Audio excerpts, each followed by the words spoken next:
عوجا وأصلي وأسلم على عبده ورسوله وعلى آله وأصحابه أجمعين. أما بعد، فقد قال الله تبارك وتعالى في كلامه المبارك: إنه القرآن الكريم في مكتوب مكنون لا يمسه إلا المطهرون. صدق الله العظيم. وقال النبي صلى الله عليه وسلم: خيركم من تعلم القرآن وعلمه، أو كما قال عليه الصلاة والسلام. رئيس البرنامج وزملاء الكرام والمستمعون، قد تلوت أمامكم آية من القرآن الكريم الآن كما سمعتم، وهكذا قرأت النبي الذي يظهر القصائص القرآن العظيمة ومرتبة من يشتعل بالقرآن تعلما وتعليما. إخواني، إني لود أن أسعد بتبين فضائل القرآن وأخطأ بأن أكون رطب اللسان بذكره الكريم. أيها الإخوان، هل أنتم تعلمون ما هو القرآن الكريم؟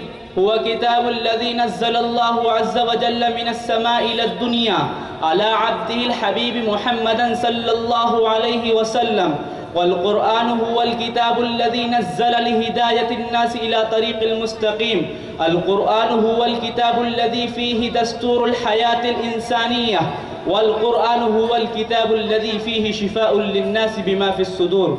أيها الإخوان، أيها الشباب، فعلينا أن نعمل بما جاء في القرآن بعد أن تقبلنا دستور حياتنا، وأن نأخذ إحكامه بالنواجذ، ونحث إخواننا المسلمين على أن يعيشوا بمنهاجه ويسلكوا سلك هدايته في كل مكان وزمان.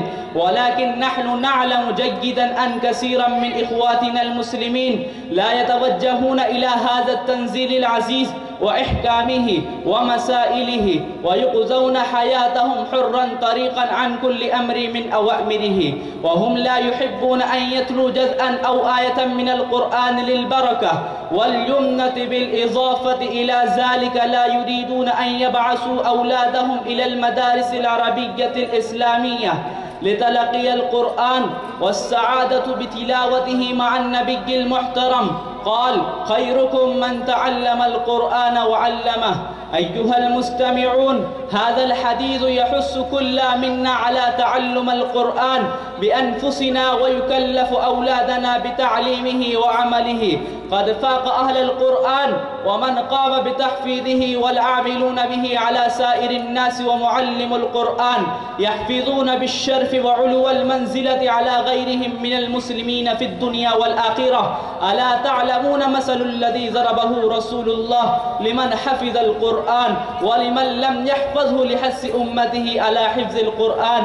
مثل الأترجة ريحها طيب وطعمها طيب، ومثل الذي لا يقرأ القرآن كمثل الثمرة لا ريح لها وطعمها حلو.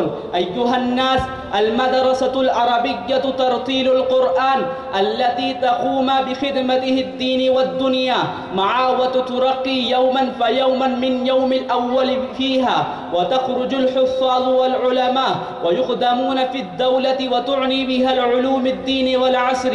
عناية التامة التي مستحق فكرك وتعاونك، فلهذا نلتمس أن تدعو الله الخير والعافية مع التعاون والفكر. إخواني، إلى أين نذهب وكم مدة نتخافل عن التوحيد فنتضامن ونتوحدا ونكون محبين لذا الله؟